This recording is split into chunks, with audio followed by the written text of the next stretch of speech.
What is going on? Okay, is it working? That's the question. Because it looked like it was trying to reschedule it, and now it says it's live, so I think we're okay. That was awkward. It's okay. People think that people who work in technology are not technically challenged, but that's not true. All right.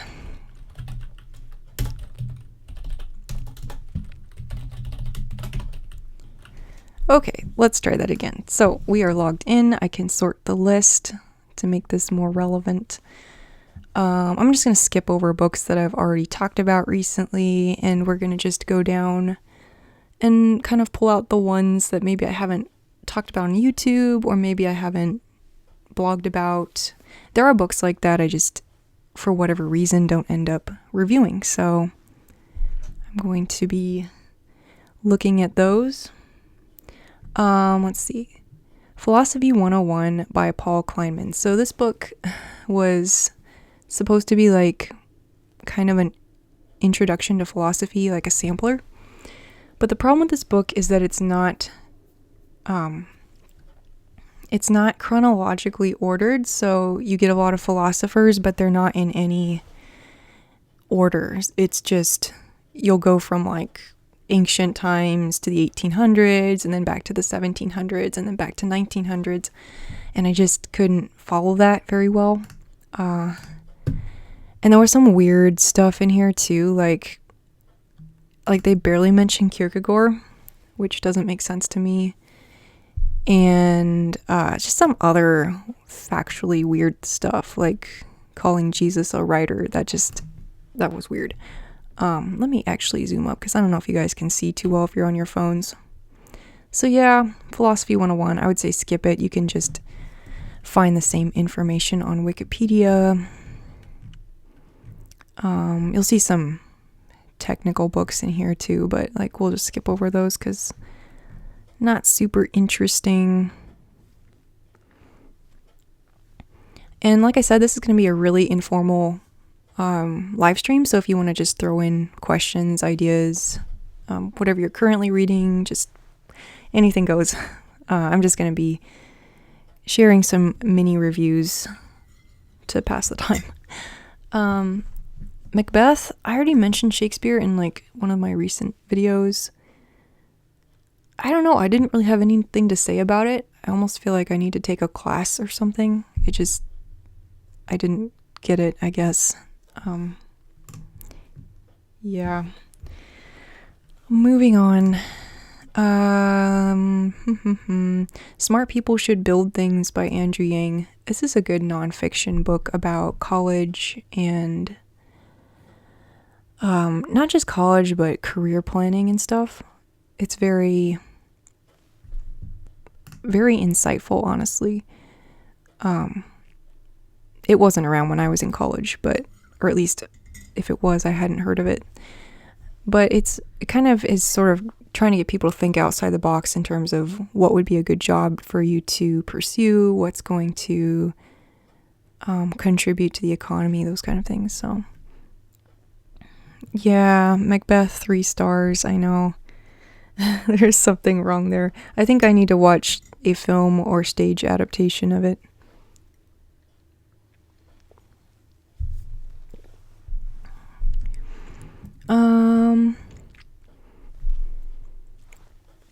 Sorry if there's any like noises in the background. I'm drinking my hot chocolate with cherry in it. So yeah, I'm not sick. I'm just staying hydrated. The Love of the Last Tycoon. So this is an unfinished novel by F. Scott Fitzgerald. I think that I reviewed this on my blog. Excuse me. It's basically about Hollywood in the golden age, and I kind of actually liked it. It was a weird book, but it follows Hollywood types of characters in the 1930s, and it actually, like, he calls out celebrities by name, which is kind of fun. not as good a story as The Great Gatsby by any means, or This Side of Paradise, but I thought it was entertaining, if you're interested in that.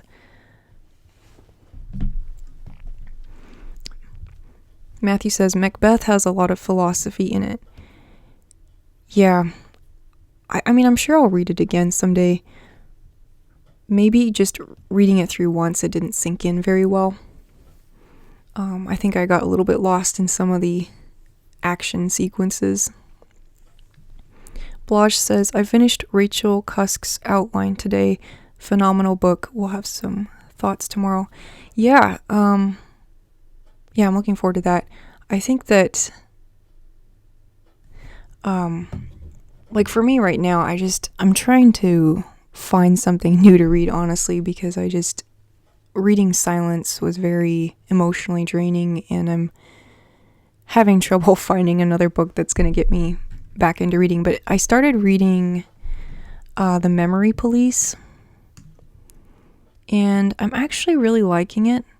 It's not exactly what I expected. It's very readable, actually. It's written in sort of simplistic language, and it's about this island where things are disappearing, and people's memories of things too, which is so kind of magic realism. I do like that kind of writing.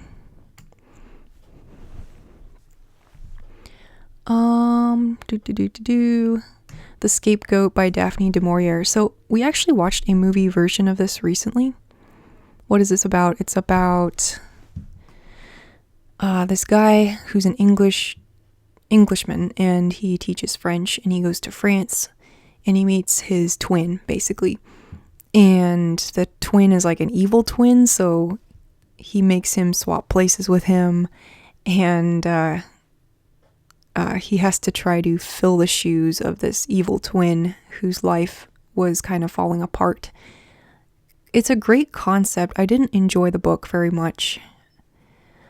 The movie was a little bit better. It stars Alec Guinness, and he's great.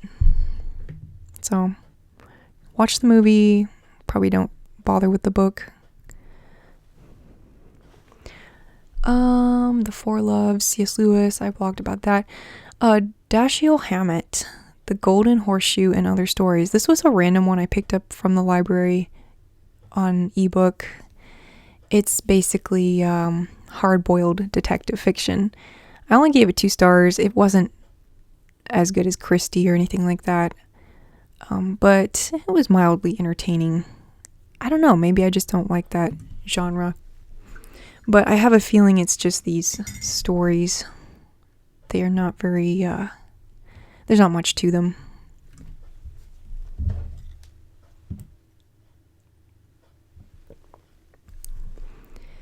The International Booker Prize. Well, let me check. It probably is. It's pretty new.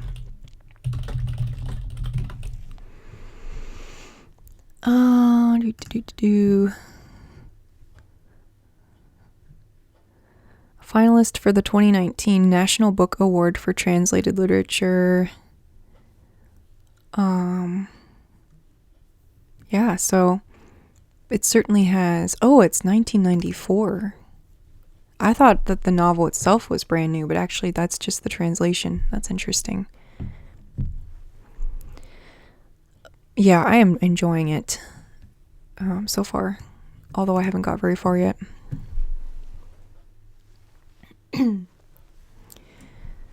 Welcome to anybody who's just dropped in. We are just going through, I'm basically sharing some really short reviews of books I haven't talked about much before, and it's just going to be an informal discussion. So if you have any books you want to talk about, or questions, or recommendations, or if you want to share what you're currently reading, just let us know in the chat or a comment. Let's see, Tales of the Longbow. I might have reviewed that one. Not really worth talking about, honestly. It was just weird. More tech books.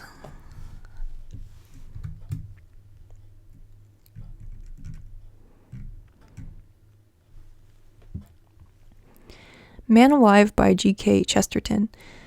I didn't end up finishing this one. So Chesterton is a very unique sense of humor, and I thought this book was just bizarre. I don't know what else to say about it. Let's see what it's about here.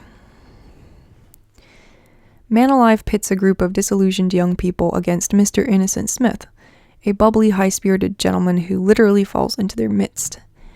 Later accused of murder and denounced for philandering everywhere he goes, Smith prompts his newfound acquaintances to recognize an important idea in most unexpected ways. So that seemed like a book that would be enjoyable, but I just didn't get it, so yeah. Maybe I'll try it again someday. I like weird books, but there's a limit of weirdness beyond which I cannot go. The Mosquito Coast by Thoreau. This was an interesting book. Did not finish it. I got pretty far, but I just really disliked the characters. It's about this family whose father decides to move them all out to the jungle and, tough it out, living off the grid. Great idea for a book. I really hated the characters, honestly, and when I don't care about the characters, I don't really care about finishing the book. Because the main character, this dad, is just really, he's got a giant ego, and the book is kind of like this monotone, monotonous, just a series of having to put up with this dad, and I don't know, it was kind of uncomfortable to read, so it's okay. I don't know, I kind of want to pick it back up where I left off and finish it, because you kind of could, not much happened, but I don't know if it's worth it, honestly.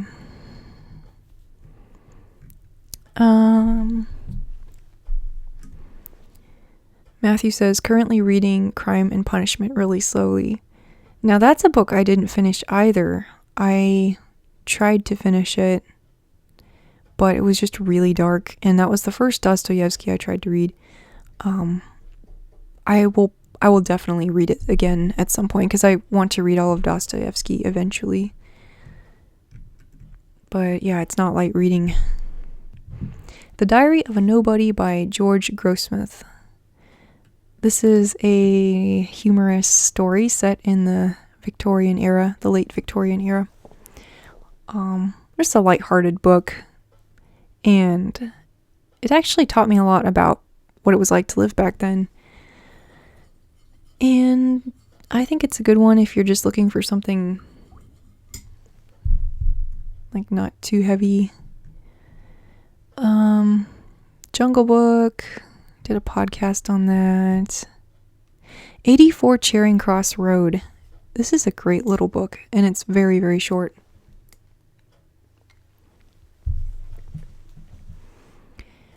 It's based on a true story of this gal who corresponded with this bookshop owner in England, and she's from New York. And it's more about, it's about two things. It's about unlikely friendships. It's not a romance, it's just a friendship. It's about getting to know somebody from another culture, and it's about coming together over a shared love of literature. And there's a super movie of this starring Anthony Hopkins. So for sure watch the movie, but this is less than 100 pages, so I just love this book. Such a really heartwarming story.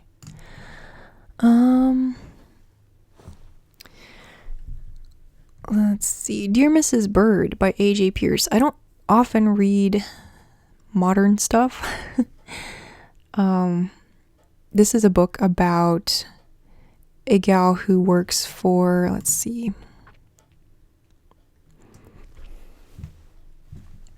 So it's set in London in World War II, and this young gal named Emmy Lake wants desperately to leave her dull desk job and become a war correspondent.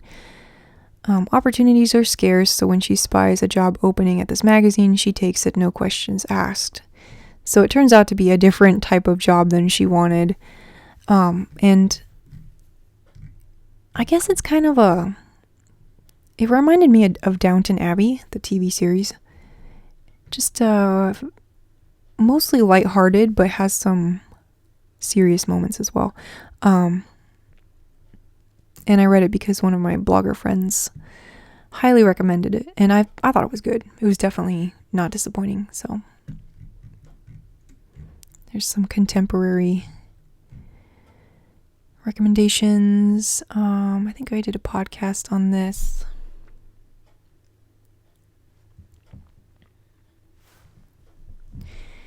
Yeah, my main reason for reading the old books is I enjoy the sense of time travel you get from it. And you don't really get that from modern books. Even modern historical fiction doesn't really do it for me, because usually the author is either injecting their own life, modern life, on the situation, or sometimes, they're not very accurate because they haven't done enough research. There are some good historical fiction books, but it's just fun reading the originals.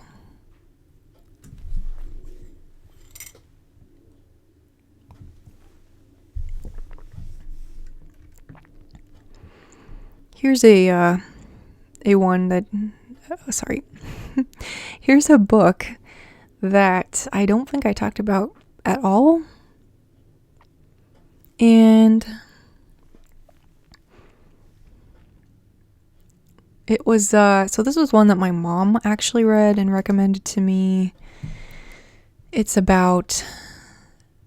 really about two things. It's about organ donation and the blurry line between life and death. It was super interesting. It's definitely pop science, so you're not going to get like a lot of academicness in it.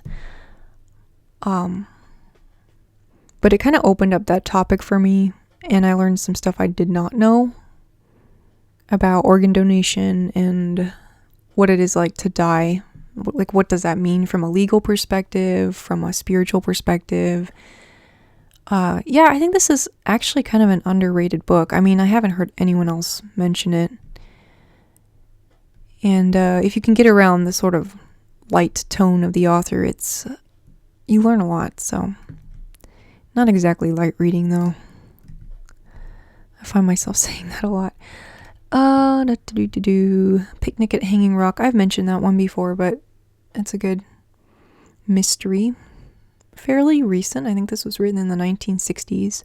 It's an Australian classic set in the Victorian era.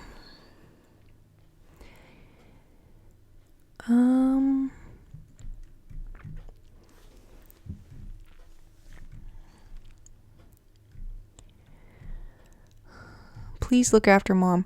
This is another good contemporary novel. It's about this family and how their family life kind of unravels when this elderly mother goes missing. This is in Korea.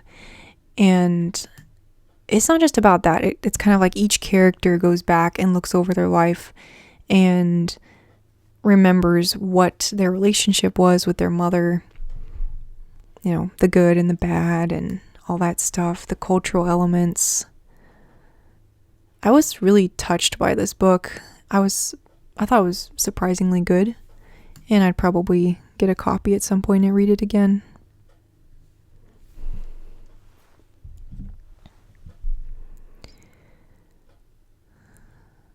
Blaj says, was that Kafka's Castle having 1 star? Yes. Yeah, what can I say? I mean, I love Kafka, you know that. I have a whole shelf for Kafka, and I'm planning to read all these books about and by him. But The Castle, that book, man, it was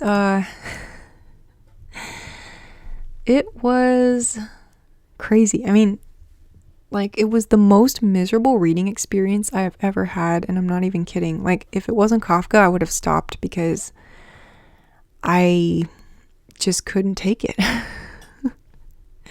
Isn't that terrible?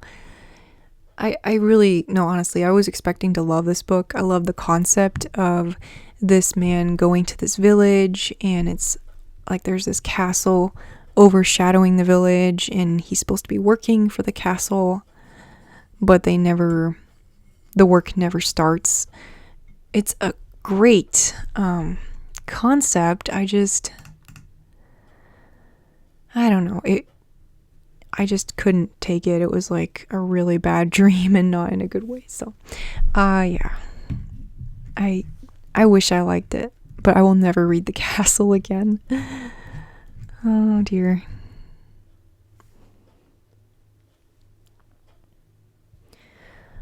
Let's see. Breakfast at Tiffany's. I think I did talk about that before. It was okay. Well, when I say it was okay, I mean I read it, but it wasn't that great. Let's keep going here.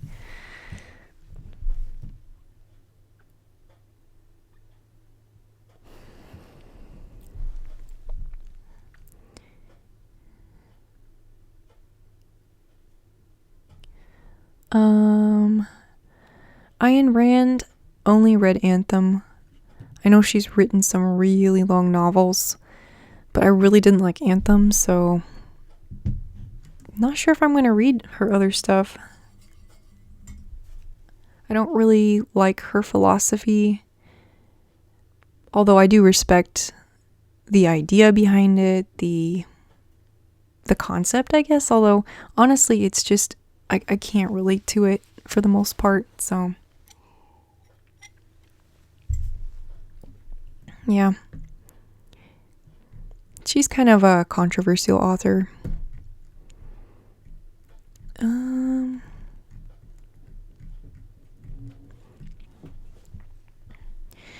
Here's one I don't believe I've talked about. Dear Leader, Poet, Spy, Escapee, A Look Inside North Korea.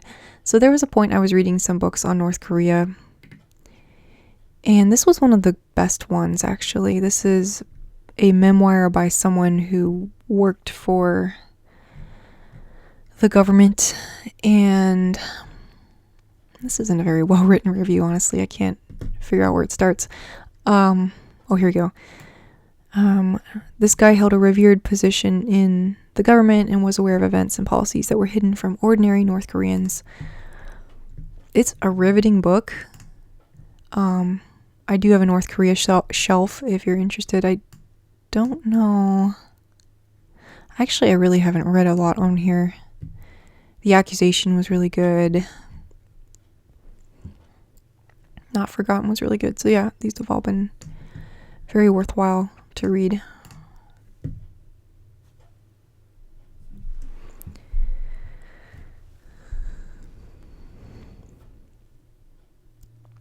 Blanche says, if you don't agree with Ayn Rand's philosophy, don't read her longer works. It's just more of the same. Yeah, that's what I figure. And I had actually peeked inside of Atlas Shrugged once, I think it was. And I wasn't really struck by the writing style or anything. It was just pretty, I don't know, it wasn't remarkable. And something that long, you've really got to be interested in it to want to commit that kind of time. The Art of War was good. I don't know. It was good. Wasn't amazing, but not bad. I like Bambi. I know that probably sounds dumb, but it's actually a really good book. The original one.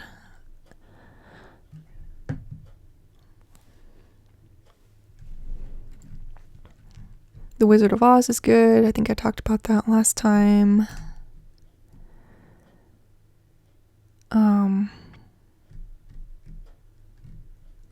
Let's keep going. This isn't much of a lightning round. I'm really slow.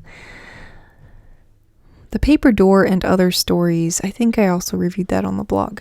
These are some stories by a Japanese author. They were okay. not remarkable. And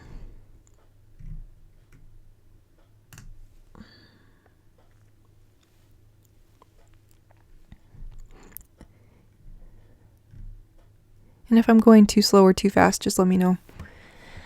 Rocket Surgery, The Buried Giant, Kazuo Ishiguro. I think I've talked about him on occasion. Kind of a hit and miss author for me. Like, there's a few of his books I absolutely love, and there's a few that I just really, really don't like at all. And this was one of those. This is his most recent novel, which is too bad because he doesn't publish that many novels.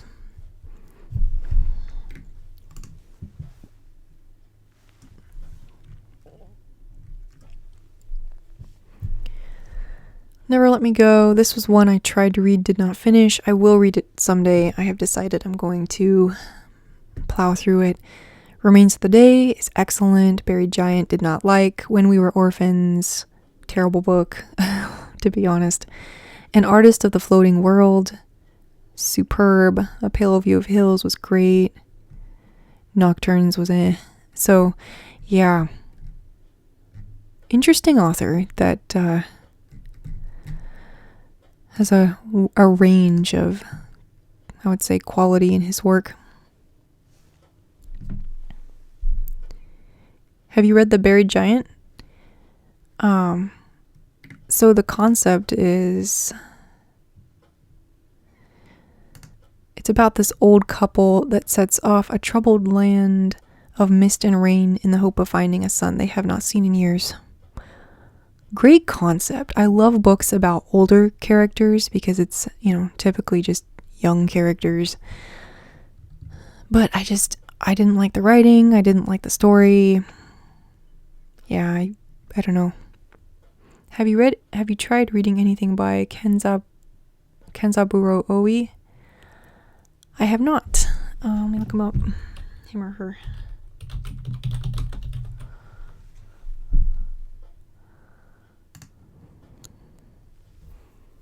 I'm just getting into Japanese literature seriously this year, and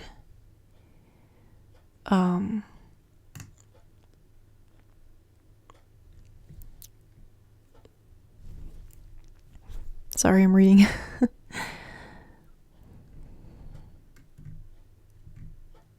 Which book of his would you recommend?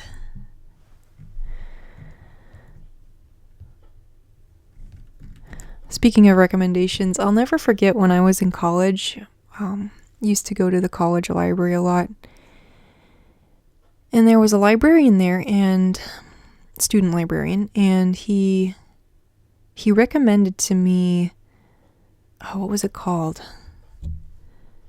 The Wind-Up Birdcage Chronicle or something like that. I've never read it, honestly. And we didn't have any classes together, so we didn't keep in touch. So I don't know. I just thought it was kind of interesting. If you were going to recommend one book to a complete stranger, what would it be? This is the book that was recommended to me. And I haven't read it, honestly, so I actually have thought about reading it. It just, I'm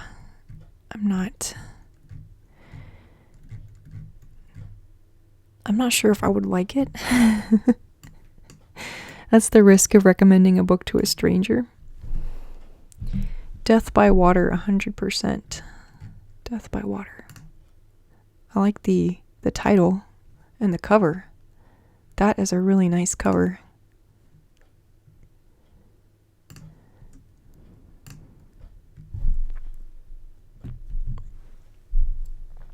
Gonna add it to my Japanese shelf. Hopefully, I'm finding these Japanese novels are very readable, and I really get pulled in by them. At least the ones I've read. So I think there is something about their writing style, or at least the quintessential Japanese novel, that really appeals to me, just like Russian literature and British for that matter.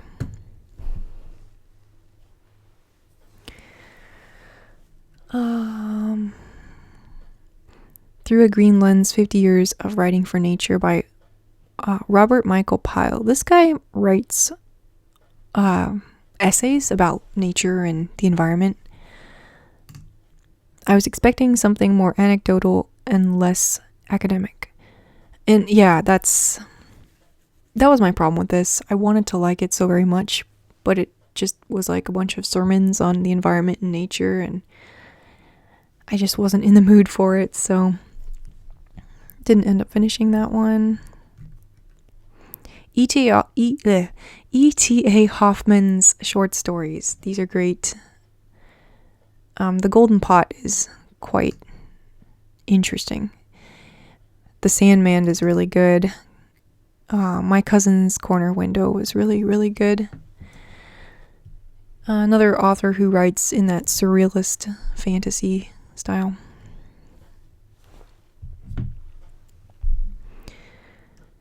Matthew says, Wind Up Bird Chronicles, Addicting Style.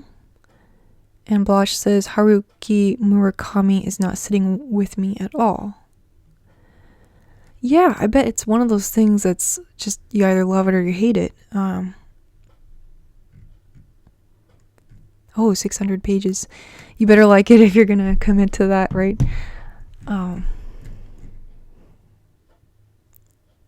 Yeah, we'll see. I'll probably try to read it at some point. But it's not high on the list at this point. Oh, The Grace of Kings. So, I mentioned I'm not really into contemporary fiction, but I really wanted to like this because it is a steampunk fantasy series set in ancient China. And I know that someday I'm going to come back and I'm going to try to read this again, and I'm not going to like it, but I'm going to try because I absolutely love the concept. I love fantasy, I love steampunk, Chinese history. Like, if this is a movie, I'll probably watch it. But it was, the characters were not well developed at all. I didn't care about them. It was pretty violent, but I get that. It's fantasy, it's history. Yeah, I was disappointed. But I feel like I am going to try it again. Maybe I'll just skim read it. Moving along, A Gentleman in Moscow. A lot of people love this book, including people who are my friends on Goodreads and Instagram. Personally, I didn't like it. Didn't like the main character. Okay, it's about this guy who is cooped up in a hotel in Moscow. I think it's during the Russian Revolution. Yeah, so he's in house arrest, quarantine for that matter, in 1922.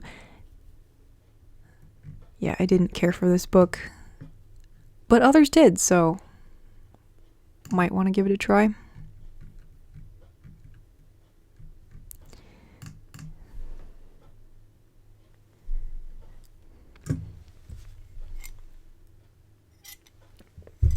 I'm just super picky when it comes to historical fiction.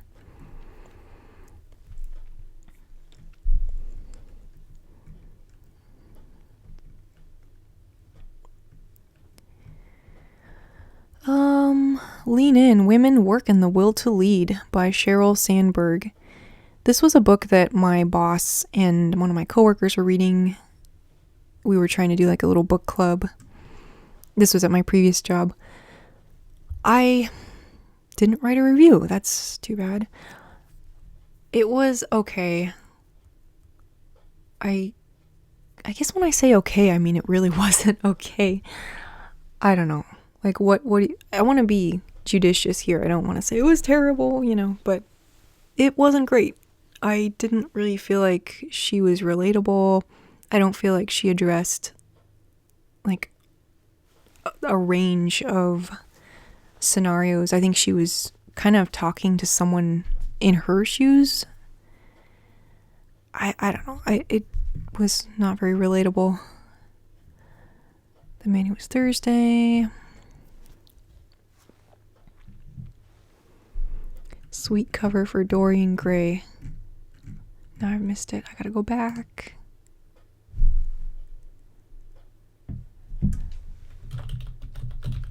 Oh, yeah, yeah. I like that cover too. It's not the one I have, but I like that cover design.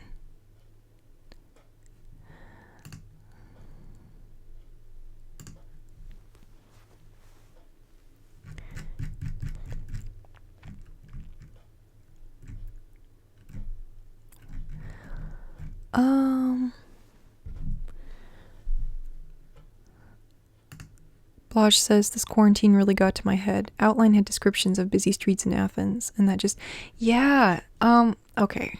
I was telling this to a family member, and they didn't understand, or they couldn't relate, but so I'm starting to have this weird, like, it's not a phobia, but like a little reaction inside of me when I see groups of people in movies or on TV, like television documentaries. I just have this weird gut reaction when I see large groups of people standing really close to each other now. And I'm wondering, like, what's that going to do to kids who are growing up during this time? Like little 6 and 7-year-olds? Like, are they going to think this is normal? I don't know. T. Lawrence, Kierkegaard. So yeah, I read Fear and Trembling in 2015. Seems a lot like, man, that seems like such a long time ago. I think everything that happened before 2016 just feels like another age. It was a great time to read it, though.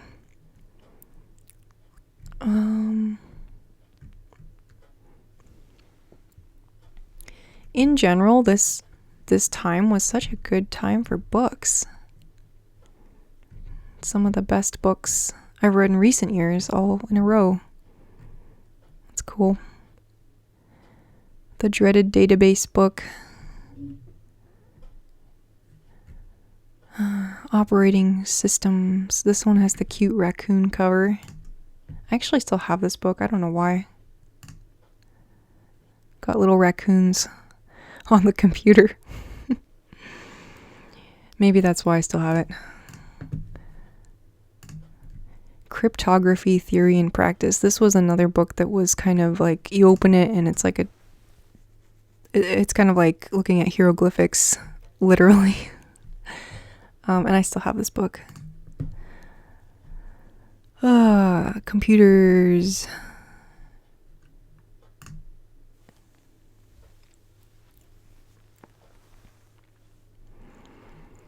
From the Ashes of Sobibor, a story of survival.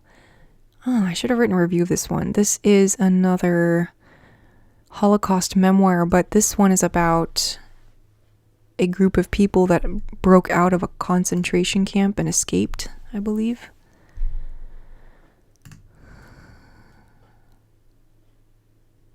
Yeah, this was a really good book. I don't read a lot of Holocaust memoirs. My sister was at one point, and this was one of the books that she had borrowed from the library. And I ended up reading it and just really was impressed.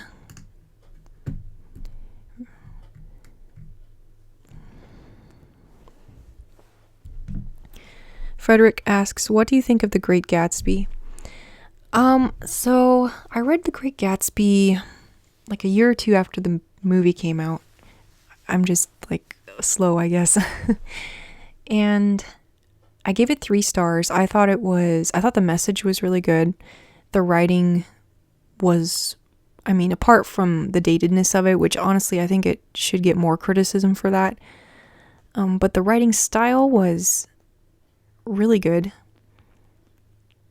And the story, it's not necessarily something you can relate to personally, but it was highly emotional, and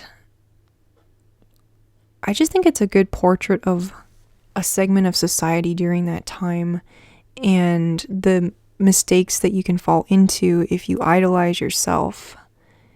And I actually have a book review of it I can pull up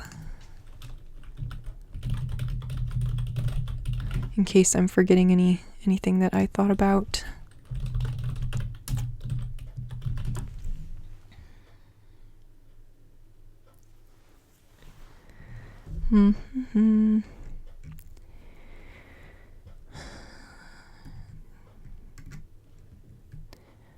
Oh, I can't help but think this is how Gone with the Wind should have been. Oh, okay, I'm sorry, Gone with the Wind fans. There is a spiritual emptiness in the Roaring Twenties as portrayed. As Daisy senses, it's all right. It's all wrong, and it's not liberating. The most peaceful moments in Gatsby's world are quiet and simple, like the beauty of looking out over Long Island Sound and the memories of innocent first love. It was, there's a lot of good things in this book. I think, I don't know. It wasn't a 5-star book, but it was worth reading. I would call it a classic. I think there's something in it most people can relate to, although I know there are some people that really dislike this, which I understand that too. It's about a bunch of selfish people acting selfishly, so yeah, there's only so much you can do with that. Blotch says, I've made a mock-off website for a company. Oh, cool. That's really cool. I love website design. I don't do a lot of it currently, but I'm really into that. Havel Vaclav having 5 stars. Now that's heartwarming. I actually pulled out my copy of his essays. It's really nerdy, but I asked for his book of essays for Christmas a few years ago, or it might have been my birthday. And I was thinking this would be a really cool time to read the essays. I think he's a great articulator of things that are, I don't know, difficult to write about. And The Power of the Powerless was the first piece of writing I read by him. And I really liked that. The Master of the World, we talked about that.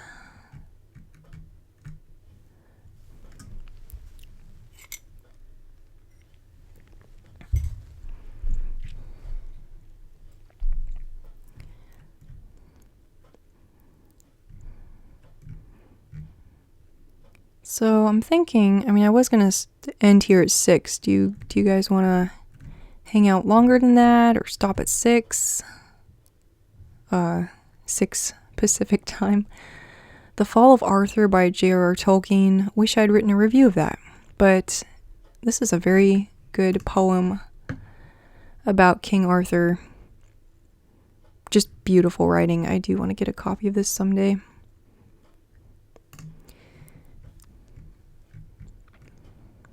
Ethics and Technology.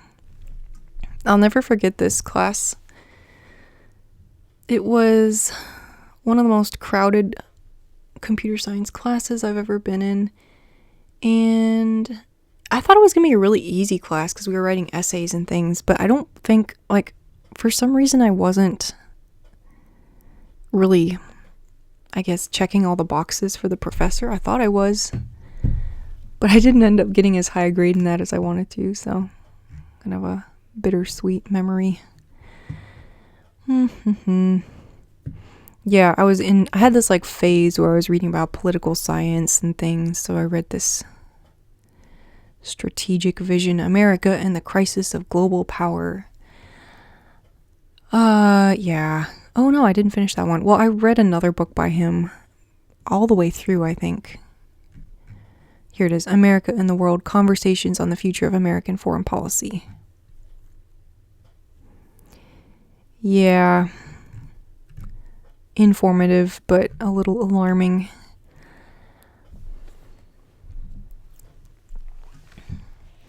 Frederick asks, how do you rate Plato's Republic? I tried reading it once, and I didn't end up finishing it. So I have to get back to that and try it again. Matthew asks, have you read The Monster and the Critics? I have heard of it. I can't remember if I don't think I've read it. That one's about Beowulf, right? Yeah, I don't know if that's online.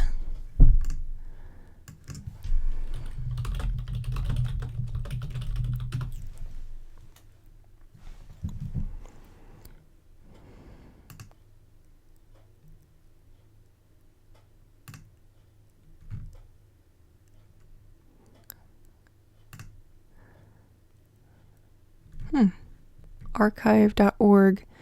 This book can be borrowed for 14 days. Okay. Nice. Have any of you tried borrowing books from the Internet Archive? I didn't know they had copyrighted books that could be borrowed. That's cool.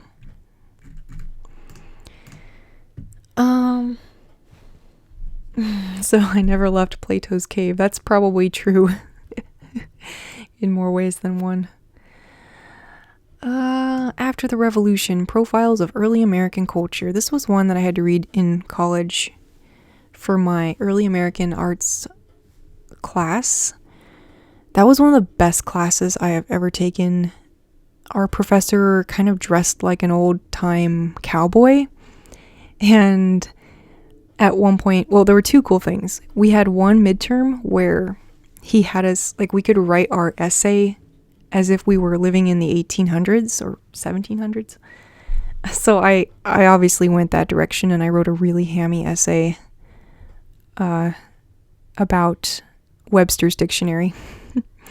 And then we also had a play that we did, and we all played different parts of this really early Western. I think it was like from the late 1700s. That was fun.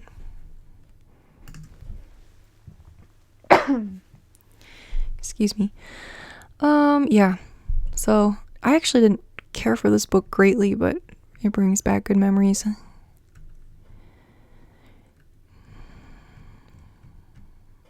This was another required reading, Hope and Glory, Britain 1900 to 2000.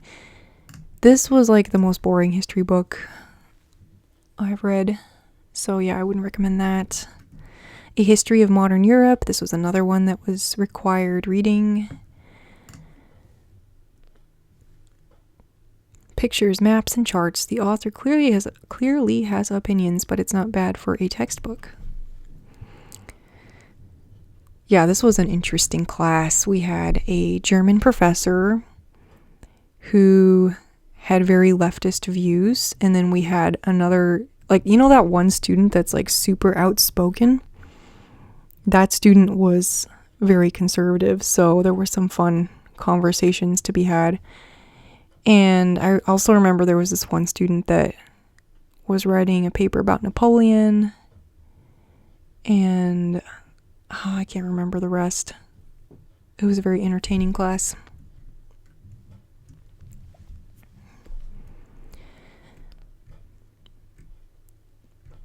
The Hobbit, The Remains of the Day, A Passage to India, Sherlock Holmes versus Dracula. So a long time ago, I mean older than 2012, I just added it in 2012, I read a lot of Sherlock Holmes pastiche, and this was one of them.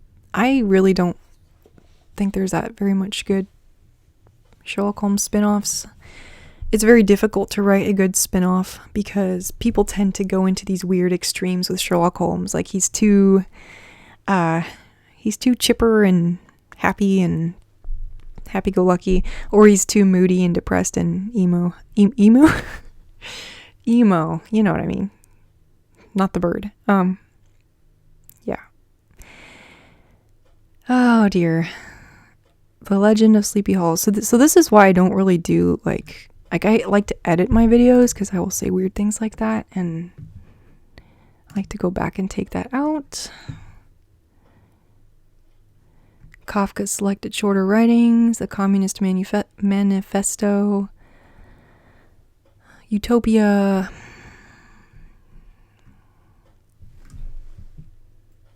another one for school, Democratic Ideals and Reality. Kind of interesting.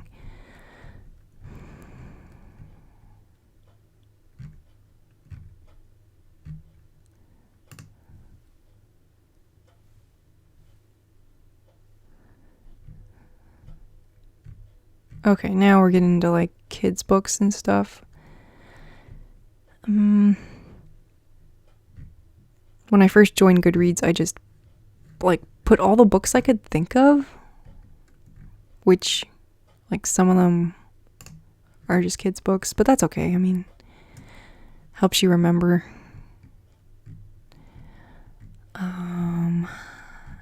Animal Farm. I want to read Animal Farm again, especially now that I've read 1984.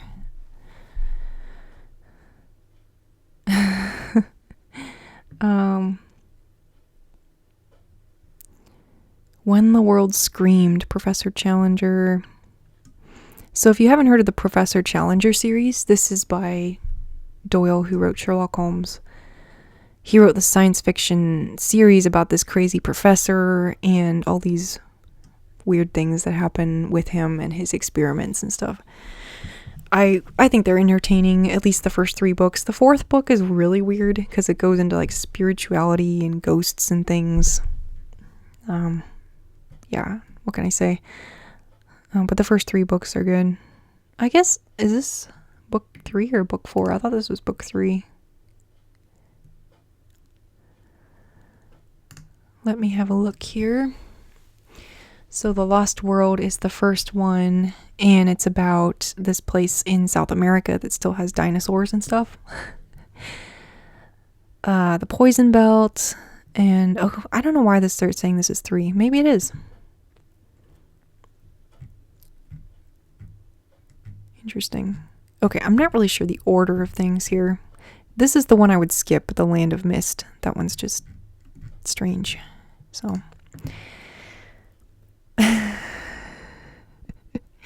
I wasn't talking about Poirot though. I was talking about some of the other ones. Poirot is dark, like Nemesis. No, not Nemesis. That's Miss Marple. Curtain. I watched Curtain, or when they came out with the new TV version of Curtain, we saw that, and I was once again reminded how dark Agatha Christie can be. That one still messes with my mind.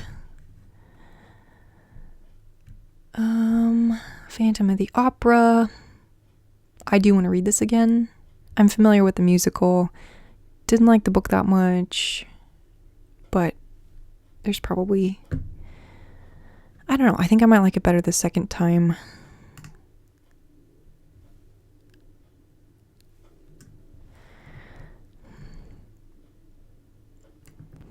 So we're about halfway. I mean, do you guys, I don't know if I want to do this whole list, but do you guys want to keep going? Are we getting bored? I wonder if this even is, oh, I see. So this is sorting it by the date read. I thought I sorted it by the date added. Okay, so this ordering may not be super accurate.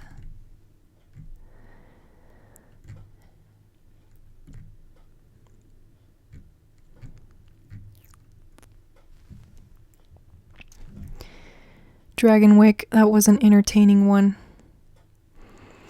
Entertaining in that I was like really weirded out by it. So when I was like 12, I had a friend who recommended this to me as like a Jane Eyre type of book, and I thought, oh, I love Jane Eyre, I'm gonna love this book. This is a pretty disturbing story, and it's a romance novel, which I didn't understand what that meant, so I was kind of weirded out by that. And it was kind of awkward to talk about with my friend. Like the main quote hero character in this, or at least the male protagonist, he's doing drugs and he's abusing the woman character. It's just not great. I don't know. Have you read And Then There Were None? Yes, I did. And Then There Were None. Yes, I have. In fact, that was another one I watched the old black and white version movie of recently. Yeah, that one was, although the movie was different. Now, the movie, at least, it was not as dark, but this one is like super messed up. But it was certainly one of her stronger novels, just from a writing perspective. The Mirror of the Sea. Yeah, so this is one of those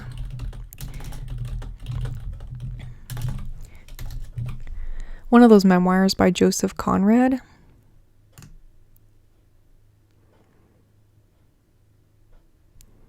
I really like his memoirs. And, you know, if you like sort of a slow-paced memoir, but that gives you kind of a glimpse into the age of sail, this is definitely a book that is worth reading.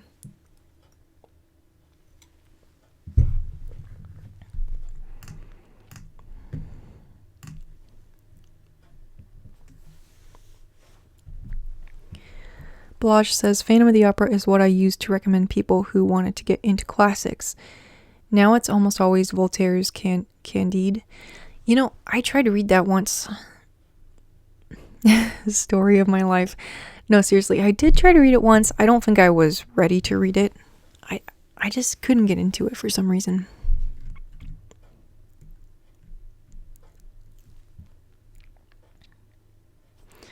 A poetry collection.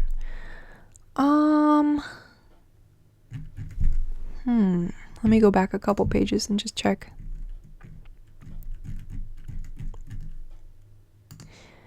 The only problem with the live stream is there's like a 2-minute lag between the comments and the video.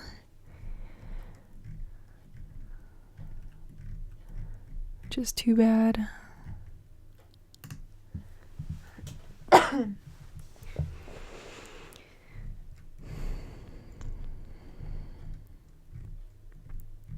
I'm not seeing it, but you know what? If you do find it, like, my lists are public, so you can go, if you do happen to find it.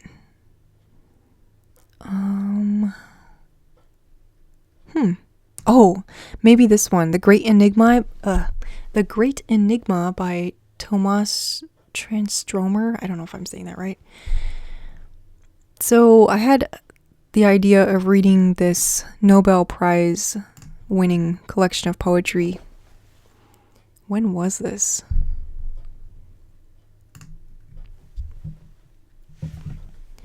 Wow, this was 2006. Now it's saying I read it in 2012. Okay, so maybe it won the prize. Okay, so it won the prize in 2011. I thought it would be cool to read a prize-winning book. I have to admit, I didn't really... I mean, his poems are a little hard to connect to. So, yeah. However, almost 5 stars. So maybe it's just me.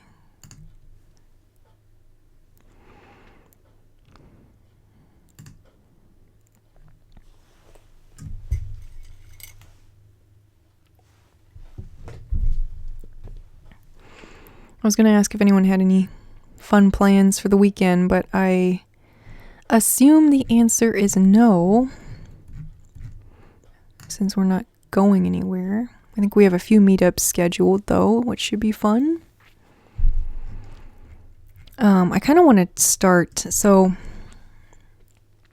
something I found recently was, or something someone shared with me at work, is this website called bingetogether.com. And what you do is, supposedly, you can put in the link to a video you want to watch and then send out links to other people. And then if you have like chat or microphone, you can chat and watch at the same time. And supposedly it works with YouTube, so it might be fun to do that with some public domain films on YouTube. Don't know if I'm going to get a chance to try this, but that might be fun. There's a couple of Sherlock Holmes films that are public domain, and they're actually good films, so at least I like them, so that would be fun. Choosing a good time might be challenging. Well, we'll see. I'm not even sure if it works that well. There'd probably be a significant lag.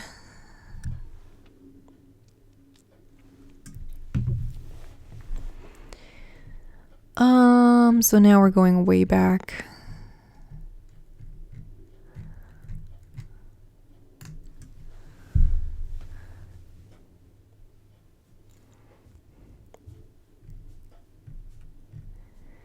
A lot of books I read in high school.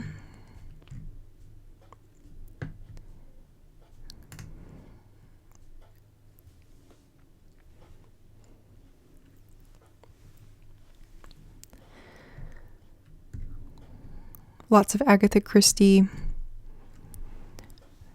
So when I was about 12, 13, I had like a complete Agatha Christie phase. And then I haven't really read any books of hers since, but I'd like to go back and read the ones I haven't gotten to yet.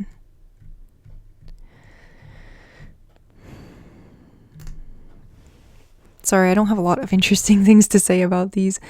I think that some of these have been so long, I just don't really remember what I thought of them.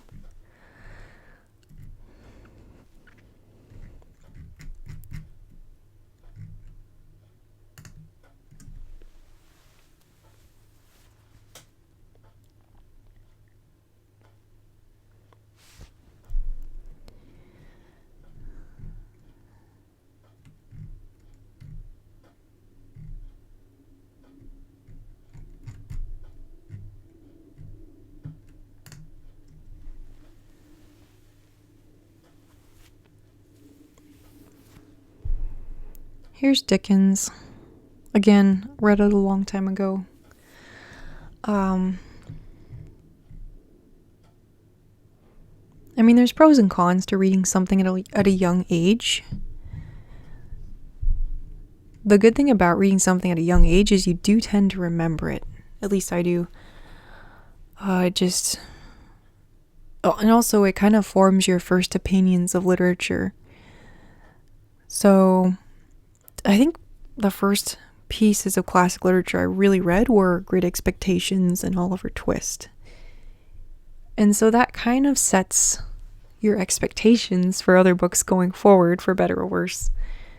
But the bad thing about reading it when you're young is you don't pick up on everything, and yet you know the story. So going back and reading it later is kind of not as exciting as reading it for the first time.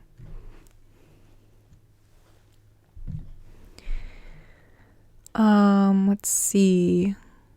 Blodge says, I already see me forcing people to watch Bergman with me. Frederick asks Ingrid Bergman, I really am, I think I kind of want to watch all of her movies because we just watched one of hers. I think I blogged about it. And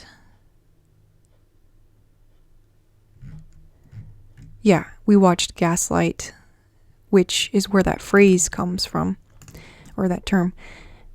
I was just really impressed with her because to me it wasn't a great film, but she really made it worth watching. And she's good in other things as well. The Inn of the Sixth Happiness was one that I watched as a kid. Very different role, but very, very good in that as well. Don DeLillo. I don't think so.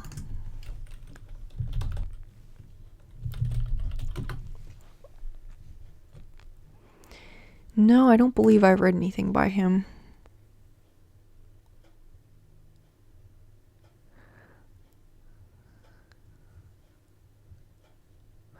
DeLillo has described his fiction as being concerned with living in dangerous times. That seems pretty relevant.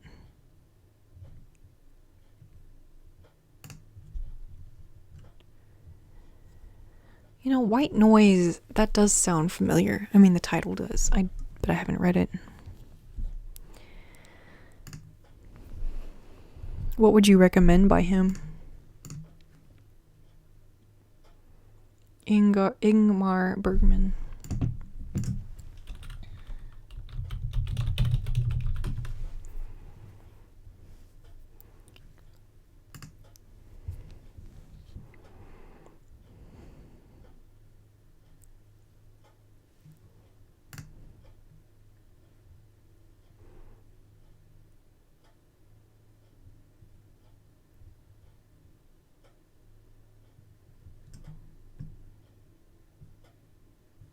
Magic Flute, is that by Mozart? Yeah. Interesting.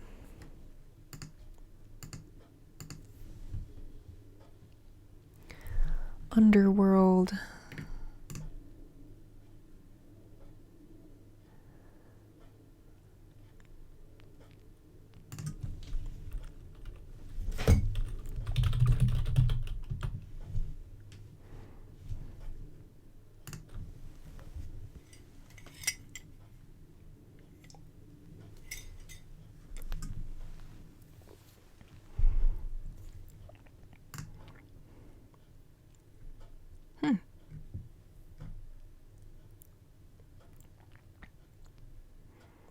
I do like cultural historical fiction. So I'll give that a try.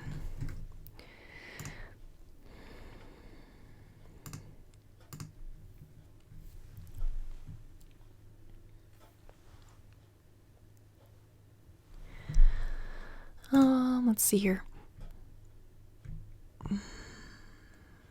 Okay, this is embarrassing, but at one point we had this book at our house, and I think we got it from like Costco or something. And it's a bunch of European fairy tales, but they're all about like the worst witches and monsters and dragons. And I was absolutely fascinated with that book, which is kind of, I mean, like, I don't know, I've always been interested in monster stories. I really enjoy the Jurassic World series, Jurassic Park. I wanted to watch The Meg, but I never got around to seeing it yet. I mean, 20,000 Leagues Under the Sea with the giant squid. I mean, all those things. I don't know. There's probably something wrong with me, but stories with monsters are always fun. Some more Poirot. The Hiding Place is really good. Hello, Thronus. We are doing sort of like, we're talking about book recommendations, and we're going through some books I've read in the past and kind of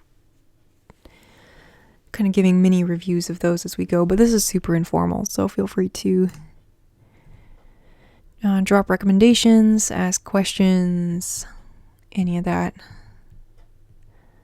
Okay, young adult fiction. I don't really read it, but I have read a couple of books. This one's called The Limit. I remember let me read this. It was kind of a weird story. In a world not too far removed from our own, kids are being taken away to special workhouses if their families exceed the monthly debt limit imposed by the government. So yeah, that was a weird premise. I didn't add a review. Anyway, I don't know. I'm not really one for young adult fiction. I think a lot of the situations tend to seem kind of contrived, but more than that, the characters usually just don't hold up for me.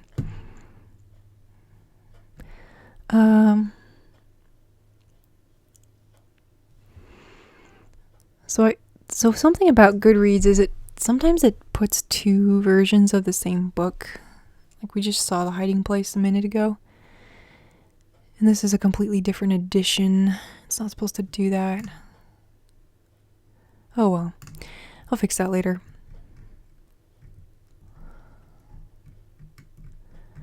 More Agatha Christie. More tech books. The Yellow Wallpaper. So what happened with this one is my sister got assigned to read it in college, and so I thought, oh, I'm going to read it too because I haven't read it yet. I mean, it was freaky. I don't know if you guys have read this. It's a short story. It's kind of quarantine related because it's about this woman who's confined to bed rest for her mental health, and it just completely drives her insane. So, yeah, I don't know. I'm not sure if I'm glad I read it or not. Throna says there's a great song by The Pains of Being Pure at Heart called Young Adult Friction. Yeah. Well, and the other thing is young adult fiction tends to be very exaggerated. And I don't really like that. I kind of like more realistic situations. Cracking the coding interview. Fun story with this. So, people have been telling me to get that book for a while. And I was like, nah, I'm not looking for a job, that kind of thing. But I did need it at one point because I was looking for a job. And so I ran to Barnes & Noble early in the morning before work, and it was all, like I didn't want to alarm my coworkers. So I didn't tell anyone that I was going to the bookstore to get this book.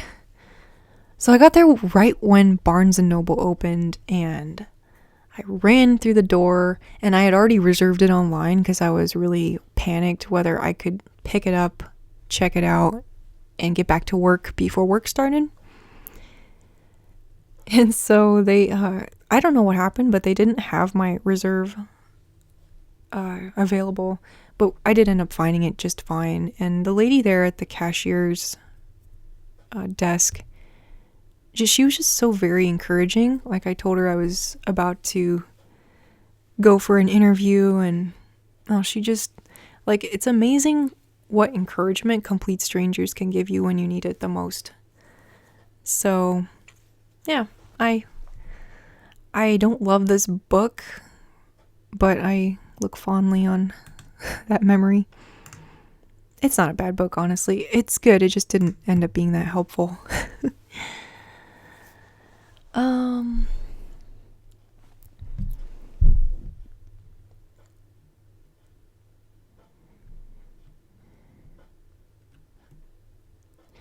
Throna says, I really like the vibe of the old school Dear Reader style sentimental literature.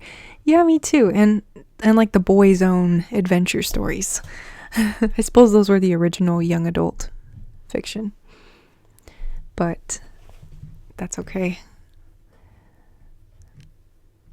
Those are my favorite kind of books. Just going down the line here. These are books I probably added when I first joined Goodreads, so they're kind of in haphazard order, not necessarily when I read them. Here's a fun book that somebody mentioned.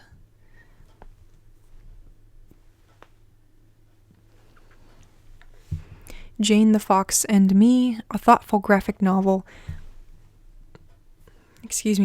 about a lonely girl who finds inspiration from Jane Eyre.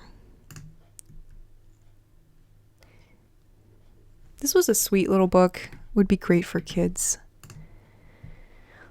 I don't really have a lot more to say about it, but it's a good kids book, so yeah.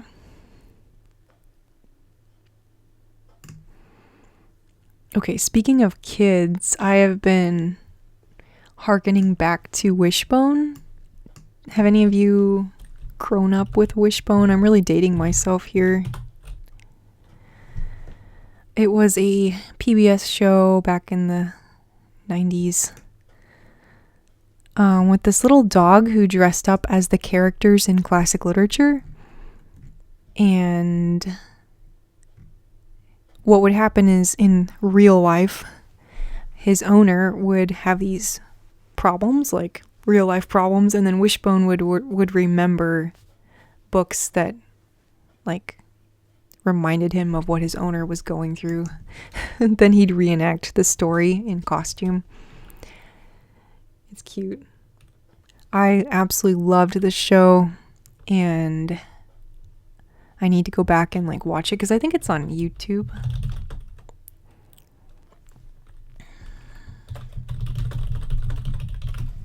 I don't know if you can get it on DVD or anything.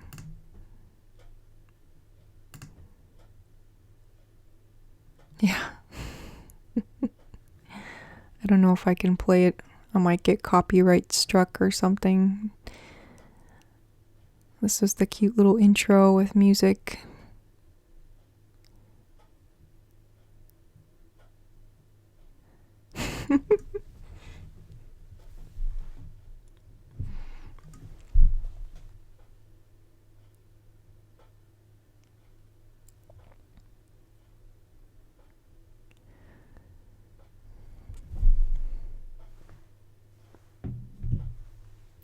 Well, some episodes were definitely better than others. Let's put it that way.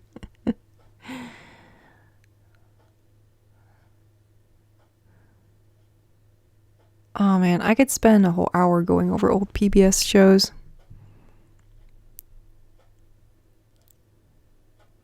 There was that. There was not Thomas. Theodore Tugboat, which was from Canada. I don't know, we're getting really off topic here. I loved Theodore too. It's kind of like the Thomas the Tank Engine, except on the water, so it's better. Let's see. Throna says Wishbone bored me. Matthew says Waves of Nostalgia.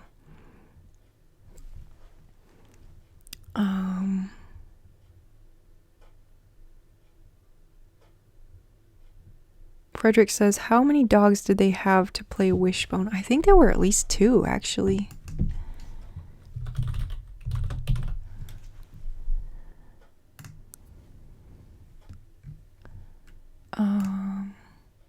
Oh, wow. 1, 2, 3, 4, 5 dogs played Wishbone. Aw. I was one of those kids that really loved watching behind the scenes stuff, but I hate doing that now. Like we had the VHS with like Mary Poppins, and then if you kept watching a little further, it would show you the making of Mary Poppins. I just loved that, but now it's like, no, I don't want to know how they made her fly. I just want to know that she flew. So yeah, I'm not really into the behind the scenes stuff anymore. Plus nowadays it's mostly green screen, so it's not that exciting. Rugrats. We didn't have cable, so I pretty much had to choose from the PBS offerings. Thomas the Tank Engine, his OG machine. And Matthew says One Perfect Dog.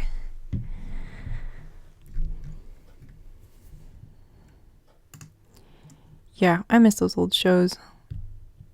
Mr. Rogers, of course. Or some other ones.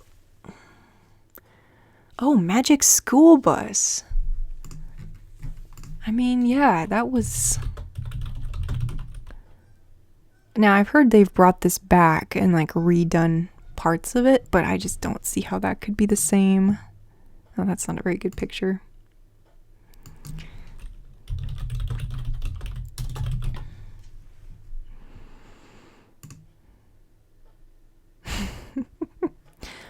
As you might guess, I really identified with this little girl here. Yeah, this was fun. This was also my jam. And then Bill Nye. Yeah. Good times. Let's see. Some more random books. A lot of college stuff here.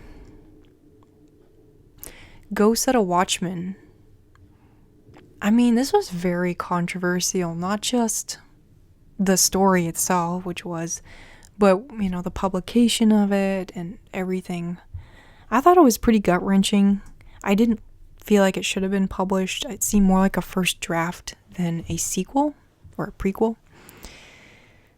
But I don't know if you've read it. What do you think? Did you think it was the equal of To Kill a Mockingbird? I don't know. Oh yes, Winnie the Pooh. Oh, I used to watch that a lot too.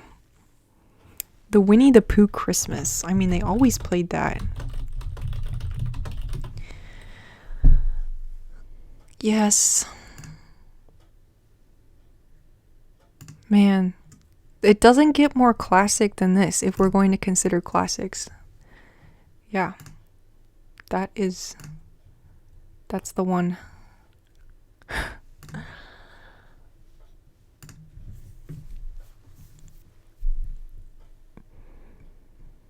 Here's some more Kierkegaard.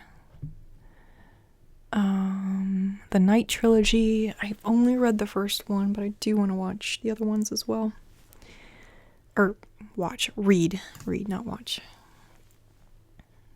Hey, we're almost at the end of this list. Can you imagine? Oh, here's another child book. Corduroy. Or How to Be Scared of the Store Shutting Down at Night. Child Roland. I actually wanted to talk about this one in the last podcast and I completely forgot. This is a poem by Robert Browning. That might be fun to read one of these days. Maybe that'll be a good video. Actually, I'll just leave it in a new tab so I don't forget. The Constitution. There you go. If you want to get your books count up on Goodreads, just add things like that. It's great.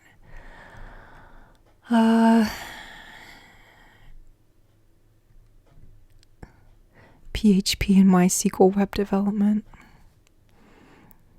Yeah, I created a little art gallery for my senior project in college. And I used PHP because, I don't know, there wasn't a lot of web dev training to be had. So I used a book. And it actually turned out okay. Like, it wasn't awful. Corduroy versus Paddington. Okay, I did not like the Corduroy... No, what am I saying? I did not like the Paddington books. Let's pull up Paddington for visual reference. Paddington Bear. I never liked the books, but I love the movie, especially the second one. It's wildly entertaining. I mean, I really want to watch the second one again. And it's not just like slapstick humor, it's pretty witty. And it stars, what's his name? The guy from Downton Abbey. Hugh Bonneville. So it stars him as the dad. Yeah, I love Paddington 2. And Paddington 1's pretty good, but this one's even more fun. Yeah, so I wasn't a big fan of the books, probably because of the mess he made. I love Corduroy too. Blaj says, my favorite cartoon as a kid was La Linea. Is that the one with the, let me look it up. Okay, I haven't seen that one.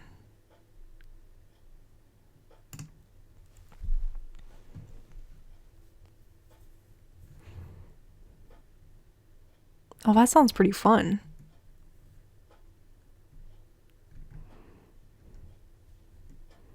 Yeah, like just watching this stuff is like going back in time. Good times. No rating for Alice in Wonderland. So this is one of those things where I think Goodreads has like 2 editions in my list because I do have a copy of this that's, I think it's the Alice's Adventures in Wonderland and Through the Looking Glass in one volume. So that one, I have that in my list somewhere and it's 5 stars. Like, it's one of my favorite books. Yeah, this is a different version that has beautiful illustrations by Rifle Paper Company's Anna Bond.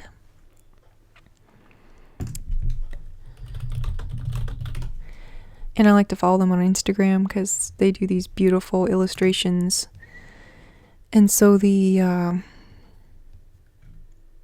artist, Anna Bond, she did some books and they're like absolutely gorgeous. Like, they've got Anne of Green Gables.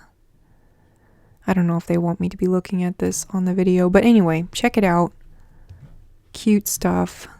Would be a great gift for somebody. The Paddington movies were wonderful. Waiting for Paddington 3. Yeah, I really hope that they get to film that. Or have they already started? Oh, it was supposed to come out this year, huh? Probably won't at this point. That's too bad.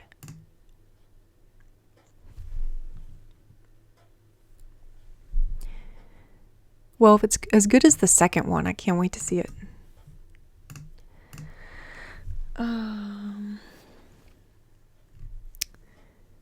Yeah. So are getting into some of the deep end here.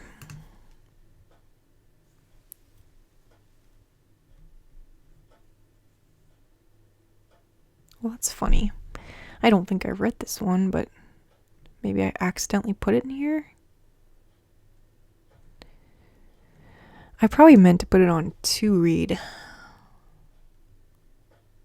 You know, I'm just going to delete it because I don't know.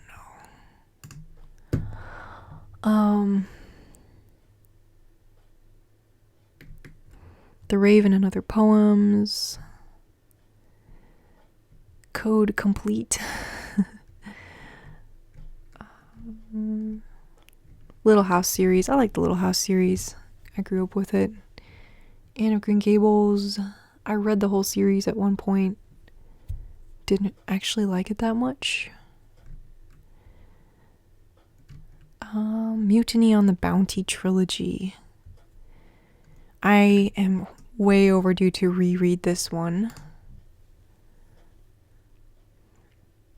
Based on true events, but this is a very novelized version of the story. So the bad guy is very exaggerated. I mean, not that he wasn't a bad guy in real life, but like, you know, it's kind of Hollywoodized. And it looks like we're at the end of the list.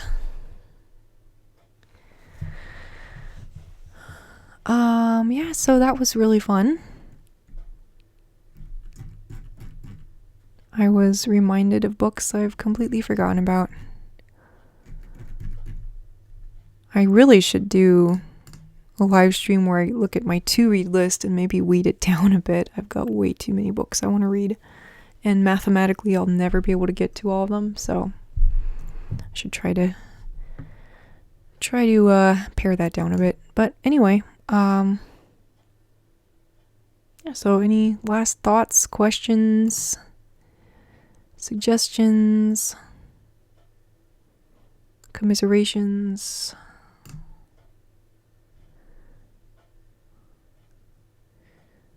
Has anyone read Stephen King's Dark Tower? Because I'm really kind of wanting to read it, but I've heard mixed reviews.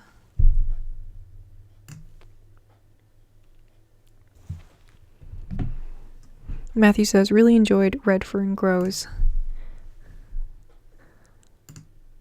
Yeah, I remember it was a very emotional book. I don't really remember. I don't know if I liked it or not. I need to read it again. I think I must have been like 8 or 9 years old when I read that.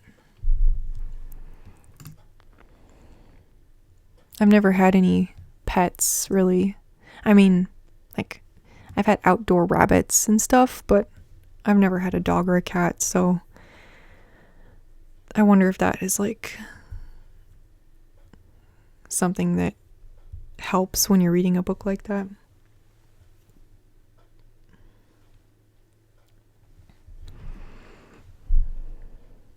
Okay, so yeah, I'm not getting... Yeah, I probably won't try to read it anytime soon.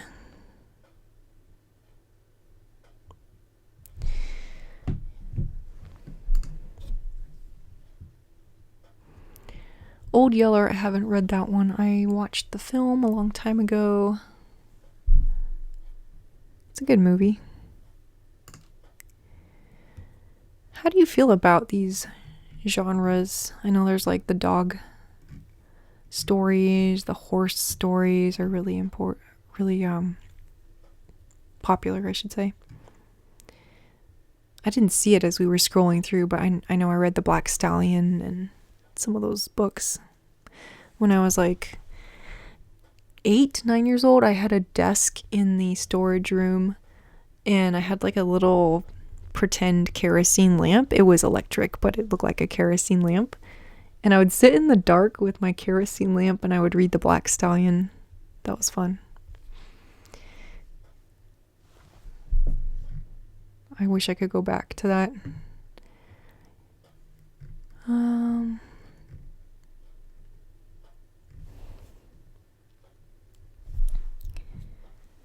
Throna says, I hate them so much. The The dog books or the Dark Tower series? Oh, anything I had to read in school. Yeah. There's nothing like making a book required that kind of just makes it disappointing. I don't know why I don't have this one on my list. I've definitely read that. Charlotte's Web. Excuse me. Not sick, just coughing. I read this one too. Man, the movie of this is so sad. And it's like the horse is narrating it too, which such a tearjerker.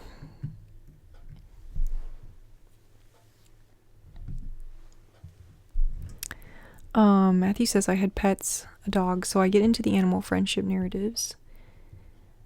And Thronus says Jack London and The Giver. I haven't read The Giver. I kind of want to at some point, but again, I'm not really into... I don't know. Might be interesting, but not much of a young adult fiction reader. The Phantom Tollbooth is supposed to be really good. What list is this? Books similar, okay.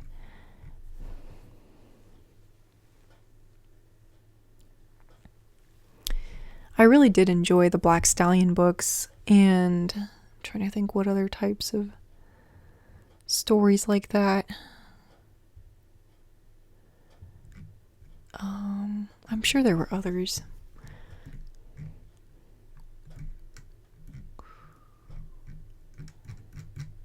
The Velveteen Rabbit. Stuart Little is... Okay, I really did not like Stuart Little. I mean, it's just weird.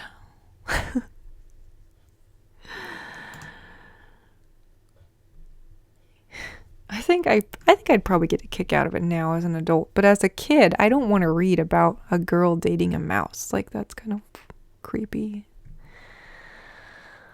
Because that's what he does, right? Or am I just like misremembering?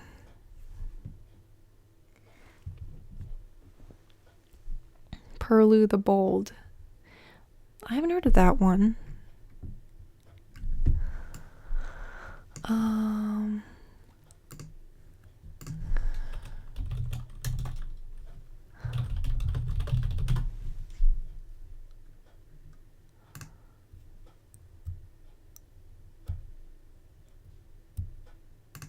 Oh, okay.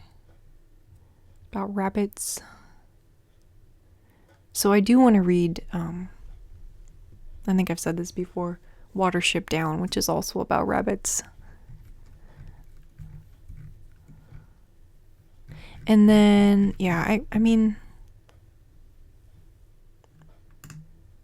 let's see here.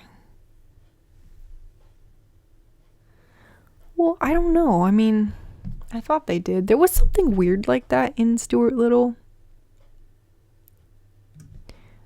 Hey, thanks for hanging out, Blaj. I know it's really, really late there. I'm going to try to do these at different times, like maybe every other Saturday that we have the meetup, I'll do a Saturday morning live stream as well. That's Saturday morning for me. Yeah, thanks for stopping by. See you in a bit. And Thronus, yeah. I mean, I thought there was something weird like that. Okay, spoiler alert for Stuart Little. We're gonna look it up. Plot. A boy named Stuart is born. He's a mouse. There's a bird. Margalo. Harriet. Yeah. I'm not crazy. There's a 15-year-old girl named Harriet Ames who is the same size as Stuart but looks like a human being. Stuart purchases a miniature souvenir canoe, prepping it to make it comfortable and waterproof, and invites Harriet out on a boating date. Oh man, that was like traumatic. I'm like, no. Little me was like, no.